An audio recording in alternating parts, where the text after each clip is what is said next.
Class 12th। और आपको मैंने लास्ट टर्न पे इलेक्ट्रिक फील्ड बताया था, वैद्युत क्षेत्र क्या होता है और वैद्युत आवेश क्या होता है बता चुका हूँ। आज वैद्युत आवेश के कारण वैद्युत क्षेत्र की तीव्रता, कोई आवेश रखा है बिंदु ओ पर, माना कि ये बिंदु ओ है, इस पर प्लस क्यू आवेश रखा, ठीक है। अगर मैंने यहाँ पे आवेश रखा है तो ये क्या करेगा, अपने चारों ओर एक वैद्युत क्षेत्र उत्पन्न करेगा। और अगर वैद्युत क्षेत्र उत्पन्न करेगा तो उस पर कोई दूसरा आवेश अगर रखा जाता है तो उस पर वैद्युत क्षेत्र की तीव्रता हमको ज्ञात करनी है कि कितनी लगेगी, ठीक है। उस तीव्रता की वैल्यू फाइंड आउट करनी है। तो मैंने माना ये जो पूरा निकाय है ये के परावैद्युतांक वाले माध्यम में रखा है। ये फर्स्ट लेक्चर में बताया मैंने कि परावैद्युतांक या वायु निर्वात में माध्यम क्या होते हैं, सारी चीज़ें फर्स्ट लेक्चर में है, आप उसको देख लेना अगर यहाँ कोई डाउट होता है तो। अब यहाँ पे प्लस क्यू कूलाम का आवेश बिंदु ओ पे रखा हुआ है और प्लस क्यू कूलाम द्वारा उत्पन्न वैद्युत क्षेत्र की तीव्रता निकालनी है। मैंने माना आर दूरी पर वैद्युत क्षेत्र की तीव्रता निकालनी है। किसके कारण वैद्युत क्षेत्र की तीव्रता निकालनी है, प्लस क्यू के कारण। और ये प्लस क्यू आवेश बिंदु ओ पे रखा है, आर दूरी पर बिंदु पी मान लिया मैंने, ठीक है। पी पर वैद्युत क्षेत्र की तीव्रता ज्ञात करनी है। इसके लिए एक अत्यंत सूक्ष्म आवेश क्यू नॉट बिंदु पी पर रखा, पी बिंदु पर क्यू नॉट आवेश परीक्षण आवेश रख दिया गया। अब यहाँ पे प्लस क्यू आवेश है और यहाँ पे क्यू नॉट आवेश है, दो आवेश एक दूसरे से आर दूरी पर रखे हैं तो इनके बीच बल लगेगा। और यह बल किस नियम से निकालेंगे, कूलाम के नियम से। कूलाम का नियम बताया था मैंने कि दो आवेश एक दूसरे से अगर आर दूरी पर रखे हैं तो उन दोनों आवेशों के बीच लगने वाला बल उन दोनों आवेशों के गुणनफल के अनुक्रमानुपाती और उनके बीच की दूरी के वर्ग के व्युत्क्रमानुपाती होता है, ठीक है। ये लॉ पहले बता चुका हूँ। तो उसी अकॉर्डिंग अगर हम देखें कि क्यू प्लस क्यू और क्यू नॉट के बीच लगने वाला बल तो वो कितना होगा, एफ इक्वल टू 1/4πε0 के q naught upon r square. ये दोनों आवेशों के बीच लगने वाला बल हो गया।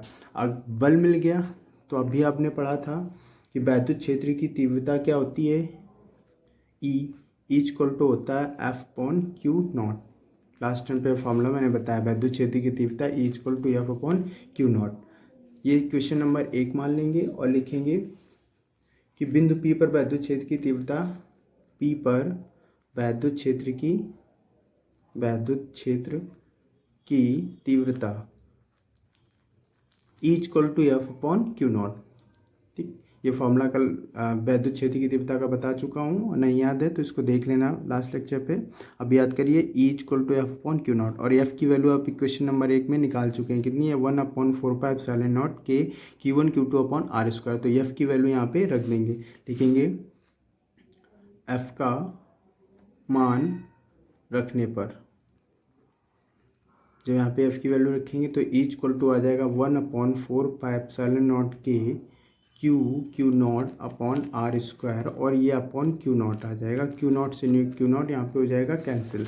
तो वैल्यू आ जाएगी ई की वैल्यू जो आएगी वो आएगी 1/4πε0 के q upon r square, q naught से क्यू नॉट कैंसिल हो गए। ये आ गया बिंदु आवेश के कारण वैद्युत क्षेत्र की तीव्रता। इसको न्यूमेरिकल में यूज करेंगे जब कोई एक आवेश दिया होगा, उस आवेश से किसी दूरी पर वैद्युत क्षेत्र की तीव्रता ज्ञात करनी होगी तो हम लोग न्यूमेरिकल में यही फार्मूला यूज करेंगे, ठीक है।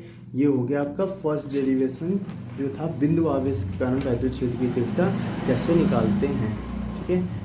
इस डेरिवेशन को आप एक बार प्रैक्टिस कर लीजिएगा और कोई भी चीज़ यहाँ अगर डाउट हो रहा है, समझ नहीं आ रहा है तो आप इसको लास्ट लेक्चर देख के इन चीज़ों को समझ सकते हैं, फिर इसको देखिएगा। पहले के 2 लेक्चर जो हैं वो पहले देख लीजिएगा, उसके बाद ही ये समझ जाएगा। अब यहाँ पे एक चीज़ और कर सकते हैं, यदि मैंने बोला था स्टार्टिंग में ये पूरा निकाय के परावैद्युतांक वाले माध्यम में रखा है, यदि इसे वायु अथवा निर्वात में रखा जाए, वायु अथवा निर्वात में रखा जाए तो के इक्वल टू हो जाएगा 1। ये भी बताया कैसे होता है, E बराबर 1/4πε के की वैल्यू 1 हो गई क्यू अपॉन आर स्क्वायर। अगर ये निकाय निर्वात अथवा वायु में रखा है तो E की वैल्यू ये आ जाएगी। ये दोनों फॉर्मूले आपको लर्न रखने हैं और इस तरह से डेरिवेशन कंप्लीट करना है।